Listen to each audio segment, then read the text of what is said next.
यही बात कही है कि जिन लोगों को वक्फ बोर्ड के जरिए मोहब्बत हो रही है मुसलमानों से और मुसलमानों के लिए वो इतना ज्यादा हमदर्दी जता रहे हैं, तो फिर वो आखिर मुसलमानों के साथ में मिलकर उनके साथ नमाज भी पढ़ना शुरू कर दें, उनका कलमा भी पढ़ना शुरू कर दें और इस्लाम कबूल कर लें, क्योंकि उनकी मोहब्बत ज्यादा डिस्कोले मार रही है। उनको कुछ और नजर नहीं आ रहा, सिर्फ मुसलमान नजर आ रहे हैं। वो बार बार इस बात को कह रहे हैं कि हम तो मुसलमानों का ही साथ देंगे, हम तो मुसलमानों पर जो जितनी ज्यादती हो रही है उस पर ज्यादती नहीं होने देंगे। तो जब आप मुसलमानों का विकास नहीं हुआ, बीजेपी ये करना चाह रही है, मुसलमानों का बहुत डट के विकास करना चाह रही है, टेंशन खत्म। प्रधानमंत्री जी कह रहे थे कि मुसलमान सिर्फ पंचर जोड़ रहे हैं, अब हम चाहते हैं मुसलमान पंचर से आगे बढ़ जाए। तो पंचर की क्या, आप ट्यूब की फैक्ट्री लगवाने के चक्कर में प्रधानमंत्री जी? बिल्कुल, अब टायर की फैक्ट्री लगवाएं, ट्यूब की फैक्ट्री लगवाएं, सारी चीजें, लेकिन जो सामान उनका है कम से कम वो तो उनसे मत छीनिए। उनका जो पंचर जोड़ने का टेलीवर है और वो जो सोल्यूशन है वो तो उनसे मत छीनिए। यानी जो उनके वक्फ बोर्ड की संपत्ति है उस पर तो नजरें मत गड़ाइए, उसमें तो अपने लोग मत घुसाइए, वो उन्हीं की रहने दीजिए। नमस्कार, स्वागत है आपका। मेरा नाम है विपिन बेबाक, मेरे साथ मेरे सहयोगी सादाब रिजवी जी धन्यवाद साहब।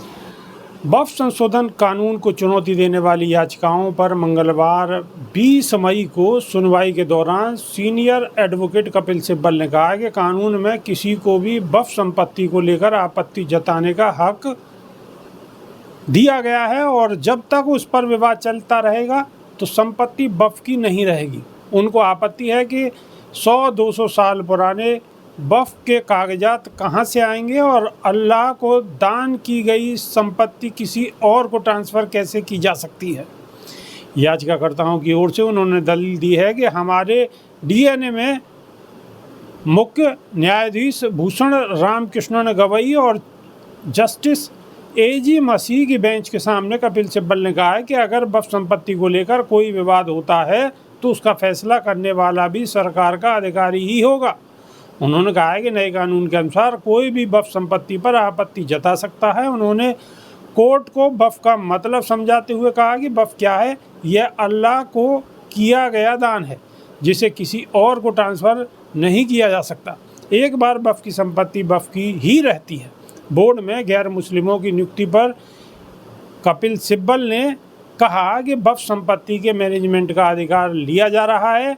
नए कानून के अनुसार वक्फ काउंसिलिंग और वक्फ बोर्ड में बहुमत गैर मुस्लिम का ही हो सकता है। उन्होंने कहा है कि राज्य वक्फ बोर्ड में 12 गैर मुस्लिम और 10 मुस्लिम हो सकते हैं। पहले जिन पदों पर चुनाव होता था उनमें राज्य सरकार का नामित प्रतिनिधि भी हो सकता था, लेकिन अब ये कोई भी हो सकता है, जबकि पहले सिर्फ मुस्लिम ही हो सकता था। कपिल सिब्बल ने कहा है कि वक्फ करने के लिए कम से कम 5 साल मुस्लिम होना जरूरी कर दिया गया है।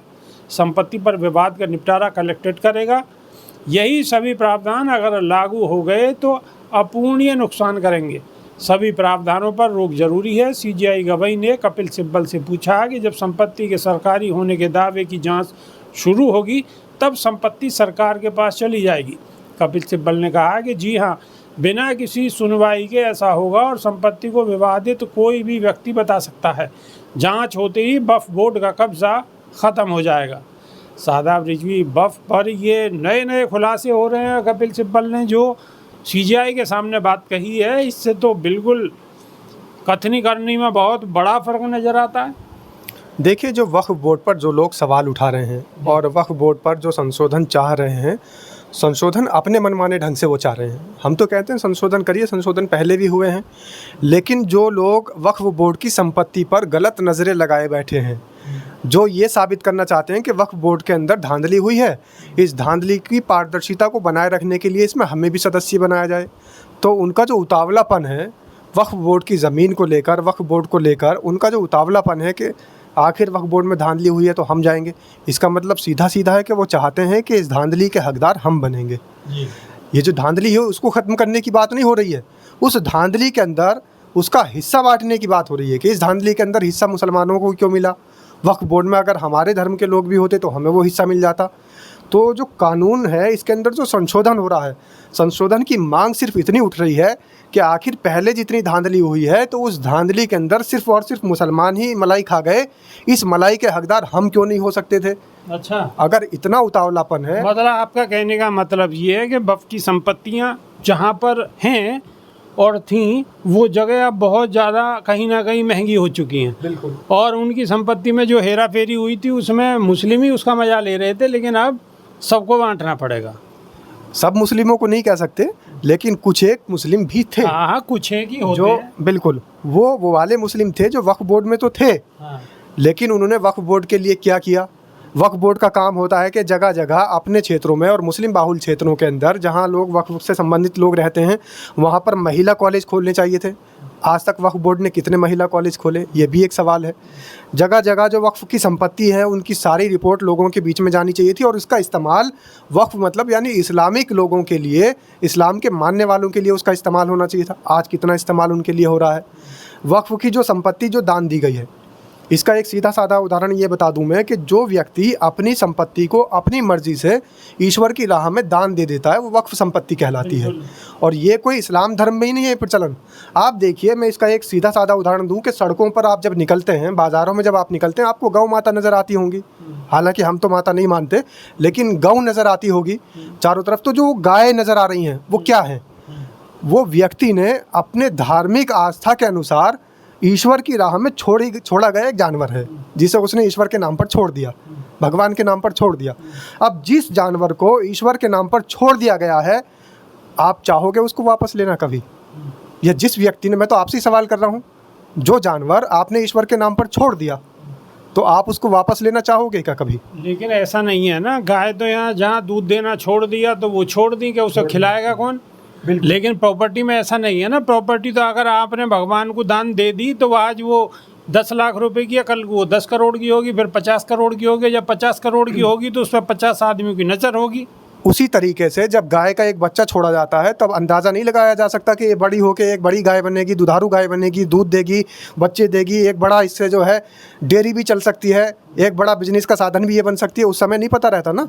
जब हम किसी भी चीज़ को ईश्वर के लिए दान कर देते हैं तो फिर वो आप वापस नहीं ले सकते, और उस पर किसी और का भी अधिकार नहीं हो सकता, क्योंकि वो ईश्वर के नाम पर छोड़ी गई है।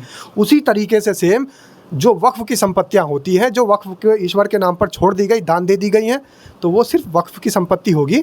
वो पूरे जो वक्फ के समाज के लोग हैं, मुस्लिम समाज के लोग हैं, उन्हीं के काम आएगी।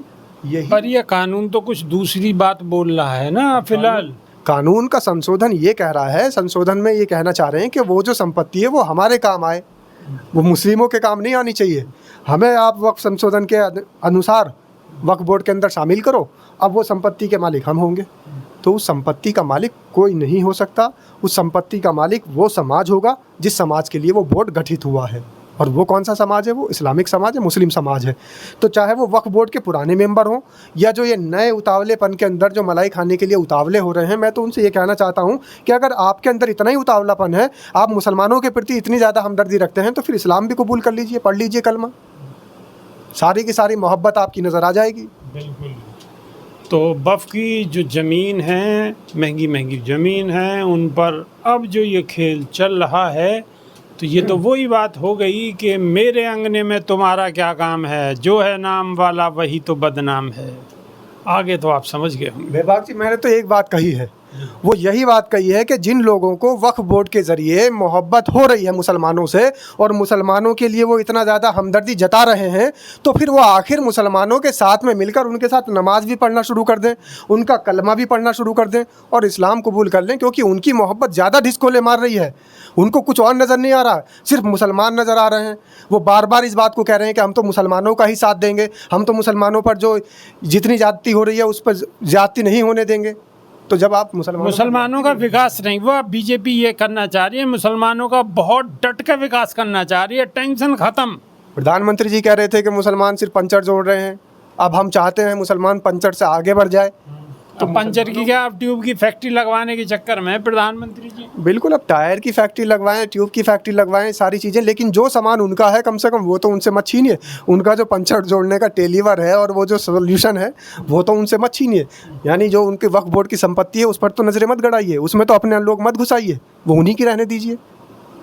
तो आप क्या कहना चाह रहे हो कि वो चिपकाने वाला जो होता है पंचर लगाने का सॉल्यूशन, तो कहीं वो और लगाया जा रहा है, उसे भी छीनने की कोशिश हो रही है। आखिर नज़र क्यों पड़ रही है अब्दुल के पंचर पर? अब्दुल अपना पंचर जोड़ रहा है तो आपको क्या दिक्कत है? आप निकल कर जा रहे हैं, अब तो पंचर जोड़ रहा है, लेकिन आपकी नज़र अब्दुल के पंचर पर नज़र नहीं है। अब्दुल जहाँ बैठ कर पंचर लगा रहा है उस पर नज़र है। यानी कि सीधी सीधी बात है कि अब्दुल जहाँ पर पंचर जोड़ रहा है वो जो ज़मीन है वो आखिर अब्दुल को दी किसने पंचर जोड़ने के लिए? वो ज़मीन भी छीन लीजिए, अब ये पंचर जोड़ ही नहीं पाएगा, अब खुद अब्दुल का पंचर होगा। प्रधानमंत्री अगर ये कह रहे हैं कि विकास नहीं हुआ, मुस्लिमों का विकास होना चाहिए, बहुत गरीबी श्रेणी से नीचे जी रहे हैं लोग, परेशान हैं, तब अब प्रधानमंत्री जी का ध्यान आया है उधर, उनका विकास करना है भाई। तो डॉक्टर राजेंद्र सच्चर की सिफारिशों को लागू कर दीजिए, रंगनाथ मिश्रा आयोग की रिपोर्ट को लागू कर दीजिए। पहले से ही सर्वे हुआ है, पहले ही सारी चीज़ें आ चुकी हैं। इस देश के अंदर retired chief justice doctor Rajendra Sachar ने अपने जीते जी पूरे देश के अंदर सर्वे कराया और रिपोर्ट सामने आई। तो सच्चर समिति की, सच्चर कमेटी की सिफारिशों को लागू अगर प्रधानमंत्री कर दें तो अब्दुल पंचर वाले का विकास भी हो जाएगा और इस्लाम फल वाले का विकास भी हो जाएगा। तो अभी तो पहले और बहुत सारे लोग बैठे हुए हैं, उनका विकास होगा, दोबारा में नंबर आएगा आपका भाई, इंतज़ार करो। तो अभी के लिए सिर्फ इतना ही, नई वीडियो में फिर रूबरू होंगे। बहुत बहुत शुक्रिया, धन्यवाद, नमस्कार। धन्यवाद साहब।